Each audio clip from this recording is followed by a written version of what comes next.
করোনার ভিতরে ডিউটি করেছি, প্লাস আমরা ওয়ার্ডে মনে করেন যে আমাদের এমনও দিন গেছে যে সন্তান তাদের বাপ মার খবর নেয়নি, বাপ মাকে রেখে চলে আসছে।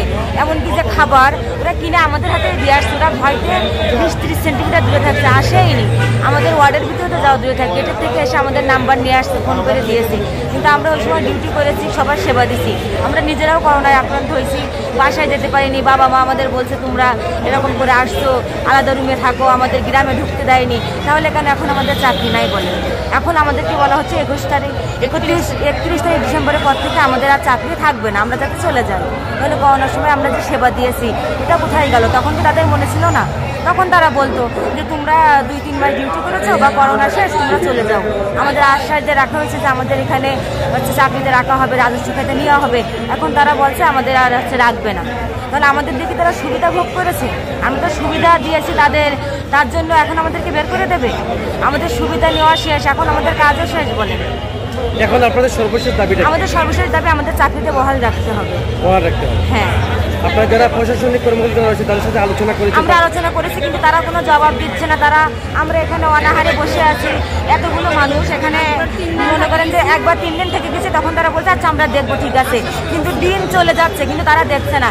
এখানে আমরা আসছি, কথা বলছি, আমরা কিন্তু শান্তি শৃঙ্খলাভাবে আসি, বিশৃঙ্খলা করছি না, কোনো ভাঙচুর করছি না। তারপরেও তারা এসে আমাদের সাথে কথা বলছে না। 2020 সালে যারা সরকারি স্টাফ ছিল, এরা যারা সিস্টার, তারা কি করছে যে অফিসে আসছে, তারা চলে গেছে, কিংবা এসে আমাদের দিয়ে কাজ করাইছে। আমরা কোভিডে নিয়োগ হয়েছি বলে তারা কিন্তু করোনা রোগীদের গায়ে তেমন হাত দেয়নি, সব কাজ আমরা করেছি, তারা ভয় পেয়েছে। এমনকি এখনো পর্যন্ত তারা ছুটি কাটায়, তাদের সমস্যা আছে, আমরা কিন্তু ছুটি পাই না। কারণ কি, আমরা করোনা থেকে ডিউটি করছি, আমরা ভাবি যে না, আমরা যখন ওই সময় করেছি আমরা সরকারি না, আমরা এই কাজগুলো করে গেছি। কিন্তু সরকারি স্টাফরা সুযোগ সুবিধা নেয়, এখন আমরা চলে গেলে কি তারা সুযোগ সুবিধাগুলো পাবে? এটাও কিন্তু তারা ভাবছে না। কেন বলে? এমনও দিন গেছে যারা মনে করেন যে সরকারি স্টাফগুলো বসে বসে আমাদের হুকুম করেছে, তারা জীবনের ভয় পেয়েছে, কিন্তু আমরা কিন্তু পাইনি। আমরা ডিউটি করেছি, আমরা করোনা রোগীদের ওষুধ পর্যন্ত নিজে হাতে খাওয়াইছি, তারা এখানে আসছি। আমরা কোভিড যোদ্ধা, যেটা 2020 সাল থেকে করোনাকালীন সংগ্রাম করে আসছি, করোনা যোদ্ধাদের সেবা দিয়ে আসছি। তো সেখানে দেখা গেছে যে আমরা করোনার সময় যে সেবাটা দিয়েছি, আমাদের সেই সময় নিয়োগ দেওয়া হয় 3 মাসের। 3 মাস পরে দফায় দফায় যখন করোনা শেষ হয় না, তখন সেটা দফায় দফায় আমাদের মেয়াদ বাড়ানো হয়। সেই মেয়াদ বাড়িয়ে আজকে আমরা 31 ডিসেম্বর 2024 পর্যন্ত এসেছি। তো এখন বিষয় হচ্ছে 31 ডিসেম্বর 2024 আমাদের এখন এই প্রজেক্ট থেকে আমাদের বাতিল করে দেওয়ার একটা চিন্তা ভাবনা চলছে। এখন তারই আলোকে আমরা আজ এখানে একত্রিত হয়েছি। দেন এর আগেও গত মাসে 17 তারিখ থেকে 19 তারিখ পর্যন্ত আমরা এখানে স্টে করেছিলাম। তো অধিদপ্তর আমাদের এ নিয়ে কোনো টনক নাড়েনি। এখন আমাদের বিষয় হচ্ছে এই 1004 জন জনবলের মধ্যে আমরা আগে ছিলাম 1154 জন, তার মধ্যে 202 জনকে রাতের অন্ধকারে রাষ্ট্রপতির নির্দেশে রাজস্ব খাতে নিয়োগ দেওয়া হয়। কেন এই নিয়োগ দেওয়া হয়? আমরা তো একই ছাত্র দলের ছায়াতলে ছিলাম, কিন্তু রাতের অন্ধকারে কেন এই নিয়োগটা দেওয়া হয়? কেন আমাদের সাথে এই বৈষম্য করা হয়? আর তারই প্রেক্ষিতে আজকে আমরা অধিদপ্তরে আমরা একটা শান্তিপূর্ণ কর্মসূচি ডাক দিয়েছি। দেন আমরা সমস্ত জনবল এখানে একত্রিত হয়েছি। এটা আসার মূল উদ্দেশ্য হলো আমাদের চাকরি বহাল চাচ্ছি। আমরা করোনার সময় যখন মানুষ ঘর থেকে বের হয় না, বাবা মারা যায় বা সন্তান ছেলের বাপকে দেখতে যায় না, তখন আমরা আমাদের জীবন বাজে রেখে আমাদের স্বামী সন্তানদের কথা চিন্তা না করে আমরা তাদের জীবন বাঁচাইছি। আজকে আমরা কেন অনাহারে থাকবো? আমার স্বামী সন্তান কি না খেয়ে থাকবে কেন? আমার চাকরি শেষ, এখন আপনাদের 31 ডিসেম্বর আমাদের চাকরি সমাপ্তি ঘোষণা করতেছে। এটা তো আমরা মানবো না। আমরা চাচ্ছি আমাদের চাকরিটা বহাল চাই। আমরা আমাদের প্রয়োজন, আমরা এখন যতক্ষণ আমার দাবি আদায় হবে না, অতক্ষণ পর্যন্ত আমরা এখানে বিন্দুমাত্র এখান থেকে সরে যাবো না। প্রয়োজনে আমরা এখানে মধ্যে রাজি আছি। আমরা তবু চাকরি চাচ্ছি, চাকরি ছাড়া আমরা এখান থেকে যাচ্ছি না, আমাদের চাকরি বহাল চাই। তারা হচ্ছে কোভিড যোদ্ধা। 2020 সালে যখন সারা দেশে করোনা মহামারী আক্রান্ত হয়, তখন সরকারি যারা চাকরি করে স্বাস্থ্য অধিদপ্তরের অধীনে, তারা কেউ কোভিড রোগীদের সেবা করতে ইচ্ছুক না।